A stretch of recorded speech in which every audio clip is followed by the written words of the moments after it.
Hello guys, welcome all. जैसे कि मैंने पिछले वीडियो में आपसे कहा था कि मैं जेट के, टाटा स्टील और सेल जैसे गवर्नमेंट एग्जाम्स के जो भी टॉप मेटलर्जी के क्वेश्चंस है जो कि बार बार क्वेश्चंस रिपीट हो रहे हैं उसे आप तक पहुंचाऊंगा और सारे क्वेश्चंस को एक करके अपलोड करूंगा। तो डेली मैं 10 क्वेश्चन अपलोड करता हूं और इसके लिए आप मेरे चैनल से बने रहिए। चैनल को सब्सक्राइब कर दीजिए, वीडियो को लाइक और शेयर कीजिए और जितने भी मेटलर्जी के फ्रेंड्स हैं सारे दोस्तों को इस वीडियो के थ्रू हेल्प होना चाहिए। नेक्स्ट आने वाले टाटा स्टील एग्जाम के लिए बहुत ज़्यादा इम्पोर्टेंट है और इस साल भी बहुत सारे क्वेश्चन इसमें से पूछे गए थे। सो स्टार्ट करते हैं आज का video. In Bessemer process which is used as a coolant. तो बेसेमर प्रोसेस जो है बहुत ही न्यूमेटिक प्रोसेस है, starting of steel making process है। सो देखते हैं इसका ऑप्शंस क्या है। कोक तो नहीं होगा, पिग आयरन और स्टील स्क्रैप। देखिए स्टील स्क्रैप अभी बहुत ज़्यादा चलन पे है कूलेंट के रूप में, लेकिन पिग आयरन उस समय ज़्यादा यूज़ होता था, उस समय स्टील स्क्रैप यूज़ नहीं होता था। तो pig iron is the correct answer. Coolant आपको पता होगा क्यों डालते हैं, क्योंकि स्टील मेकिंग में टेम्परेचर बहुत ही ज़्यादा हाई हो जाता है। उस समय हमको टेम्परेचर को कंट्रोल करने के लिए कूलेंट के रूप में अभी उस समय पिग आयरन डालते थे और अभी स्टील स्क्रैप्स भी डालते हैं, क्योंकि अभी पिग आयरन तो बनता नहीं है, अभी तो डायरेक्ट मिक्सर से होकर के स्टील हम बनाते हैं। सो इसलिए अभी पिग आयरन नहीं डालते हैं, स्टील स्क्रैप डालते हैं। Next question. High nitrogen content in steel will increase. High nitrogen अगर स्टील में अधिक होता है तो वो क्या इंक्रीज करेगा? पहला ऑप्शन है ब्रिटलनेस, डक्टिलिटी, इलॉन्गेशन, मेलेबिलिटी। तो देखिए जब भी नाइट्रोजन स्टील में ज़्यादा होगा तो वो ब्रिटलनेस को इंक्रीज करता है और ये नाइट्रोजन का डीमेरिट है। तो ये nitrogen, hydrogen, oxygen interstitial sites पे जाते हैं। तो जब तक कार्बन, इसलिए जो हम लोग स्टीयरिंग प्रोसेस करते हैं तो स्टीयरिंग प्रोसेस में हम लोग नाइट्रोजन को तब तक ही यूज़ करेंगे जब तक कि कार्बन का अमाउंट ज़्यादा हो। लो कार्बन स्टील बनाने के लिए अगर हम लोग नाइट्रोजन का यूज़ करेंगे तो उसमें ब्रिटलनेस की दिक्कत आ जाएगी, इसलिए हम लोगों को आर्गन का यूज़ करना पड़ता है स्टीयरिंग गैस के रूप में। तो इसका आंसर हो जाएगा brittleness. Next question. Steel contain enough dissolve oxygen is. देखिए मेनली 3 तरीके का स्टील हम लोग देखते हैं ऑक्सीजन कंटेंट के ऊपर, जिसमें पहला है किल्ड स्टील। किल्ड स्टील उसे बोलते हैं जिसमें ऑक्सीजन बिल्कुल भी ना हो, जिसमें ऑक्सीजन को पूरी तरह से रिमूव कर दिया गया हो। Semi killed steel, semi killed steel हम उसे बोलते हैं जिसमें ऑक्सीजन की अमाउंट लो हो। और रिम्ड स्टील जिसमें स्टील में इनफ डिसॉल्व ऑक्सीजन हो, मतलब कि बहुत ज़्यादा अमाउंट ऑफ ऑक्सीजन हो। तो पहला जिसमें कि बिल्कुल भी ऑक्सीजन ना हो उसे हम किल्ड स्टील कहेंगे, जिसमें थोड़ा सा हो उसे सेमी किल्ड, और जिसमें बहुत ज़्यादा हो that means enough dissolve oxygen हो उसे रिमिंग स्टील या रिम्ड स्टील बोलेंगे। RIMMING, rhyming steel. ठीक है, चलते हैं नेक्स्ट क्वेश्चन की तरफ। ये क्वेश्चन बहुत बार पूछा गया है। Railway track can be welded by. Railway track can be welded by, ये हमें क्लास 10 से ही पढ़ाया गया है और ये क्वेश्चन बहुत बार सेल के एग्जाम में और जेट में भी पूछा गया है टाटा स्टील के।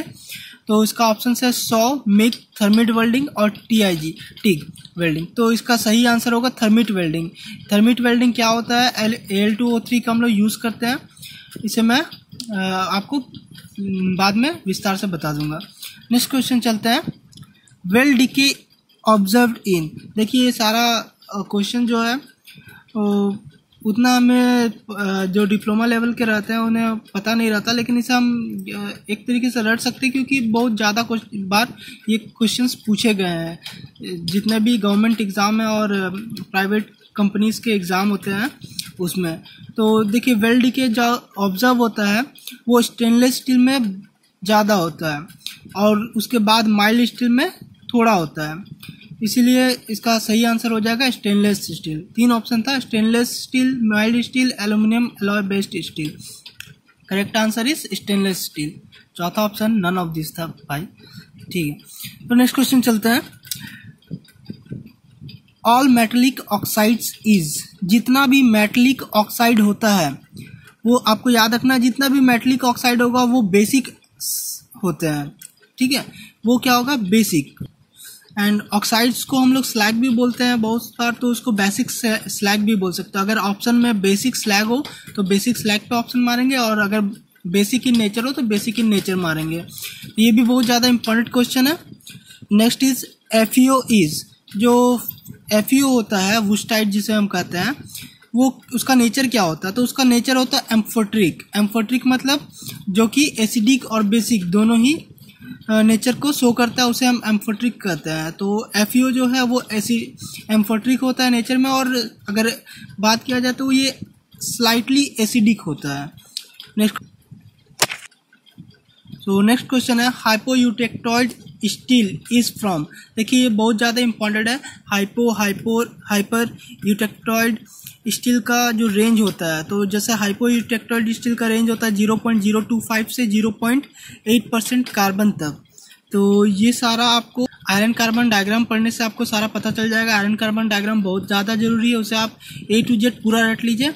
इस बार जैसे टाटा स्टील जेट का एग्ज़ाम हुआ था, उसमें बहुत सारे क्वेश्चंस हमारा आयरन कार्बन डायग्राम से आया था। उसमें कंपोजिशन बेस्ड, पेरिटेक्टॉइड, ये सारा जो रिएक्शंस है उसको आप जरूर से याद कर लें।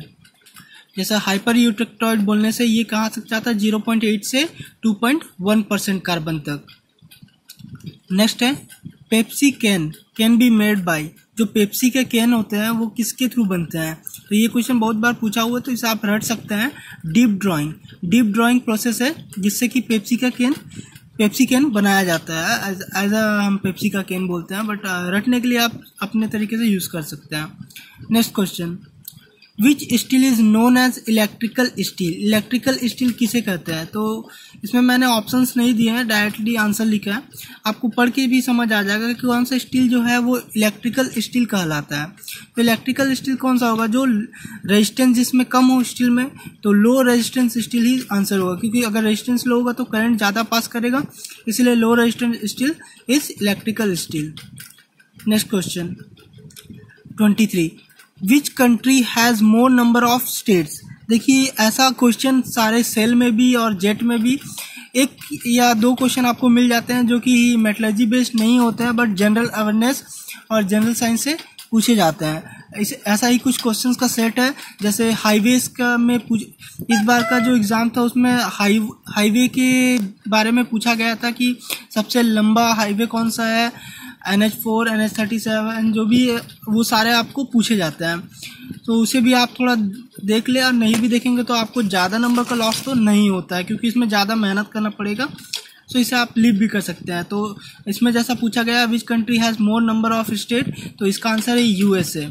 तो इस बार टाटा स्टील में हाईवेज के बारे में पूछा गया था, और ये क्वेश्चन जो है वो सेल में पूछा गया है कि किस कंट्री के पास ज़्यादा स्टेट है। तो USA जो है उसके पास सबसे ज़्यादा नंबर ऑफ स्टेट्स है।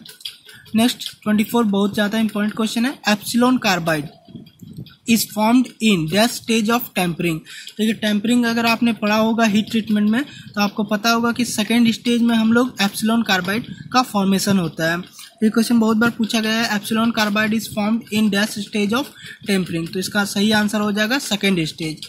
ठीक है, ऑप्शंस आपको पढ़ के बता देता हूँ। First stage, second stage, third stage, does not form at any temperature, तो इसका सही आंसर है सेकेंड स्टेज।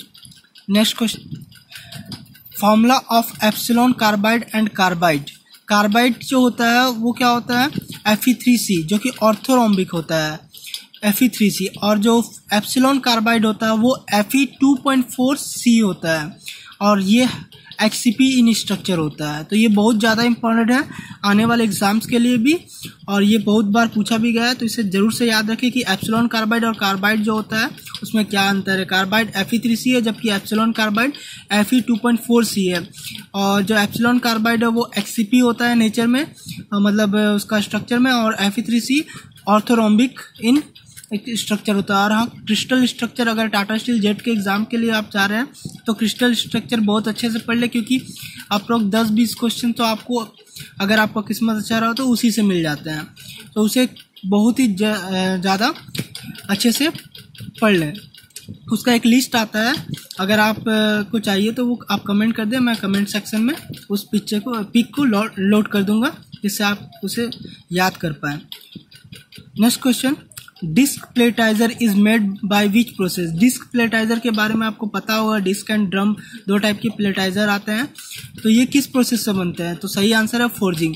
रोलिंग नहीं, ड्रॉइंग नहीं, बल्कि फोर्जिंग से बनाया जाता है। फोर्जिंग आपको पता होगा, जिसे में पीट करके हम लोग बनाते हैं। तो डिस्क प्लेटाइजर को हम लोग फोर्जिंग के थ्रू बनाते हैं। तो ठीक है फ्रेंड्स, आज के लिए इतना ही। बाकी वीडियोस को मैं और अपलोड करूंगा, तो उसके लिए आप इस चैनल को सब्सक्राइब, वीडियो को लाइक और शेयर कीजिए। जितने ज़्यादा व्यूज़ होंगे उतने ज़्यादा ही मैं इसे शेयर करूंगा। Thank you.